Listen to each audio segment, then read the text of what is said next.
on the second module, we did focus on one of the founder of Europe, named Robert Schuman. You may already know there is an error. He was born in 1886. No, 1986. It will be a bit strange.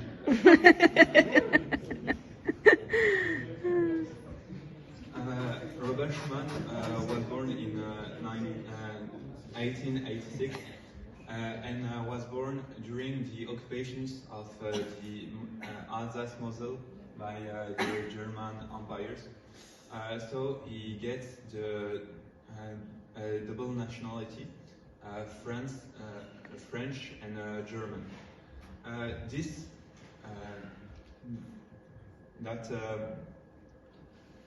That particularity helped him to get a new point of view of other cultural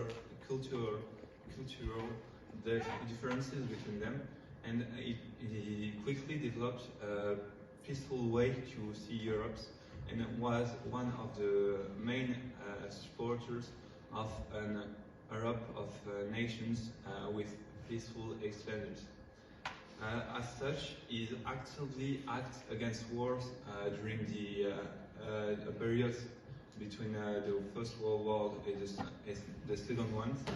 And after the Second Wars and all life living in France, because he was deputy and was hated by some Nazi representatives that feeling him dangerous.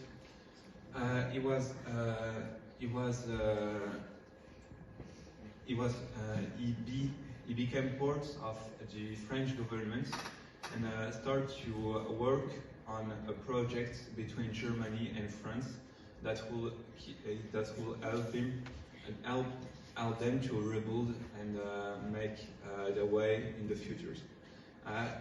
It was through a statement, the Robert Schuman statement, today called as the statement that built the Europe as we know it today, and it serves as a base for the ECSC, the European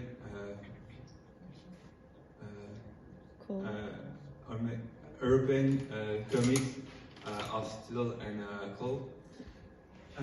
It was the 9th May of 1950 and become the symbolic date of Fest of Europe. It was held by other politics like Jean Monnet, and quickly became one of the main representatives of Europe by becoming president of European Parliament between 1958 and 1960. We did also get to the house where he died in 1963, and we discovered a new, deeply the character that was Robert Schuman. Okay, so on April 22, we went to visit the house and museum of Robert Schuman, the founding father of Europe.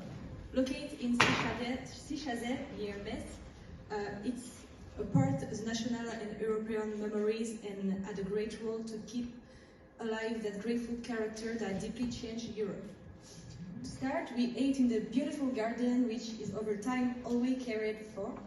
Those elements of nature were mixed with some modern ones, and when you start to walk around, you can feel it a bit, the history beyond that house. Then we listened an interview which explained the declaration of Robert Schuman. It was very interesting, especially for those like me who had not really understood the project of the declaration. Then we did a first activity. It was a kind of mixed quiz, and the questions were diverse, but they all talked about Europe. It's let us discover a lot of things over the actual composition of Europe and how a single man helps to change every single part of it. After, we did a second activity where we rewrote the declaration, but in a quick way. And finally, we visit this house. Through that visit, we could feel the context of the realization of this declaration, and how Schuman was able to set up the beginning of Europe as we know it today.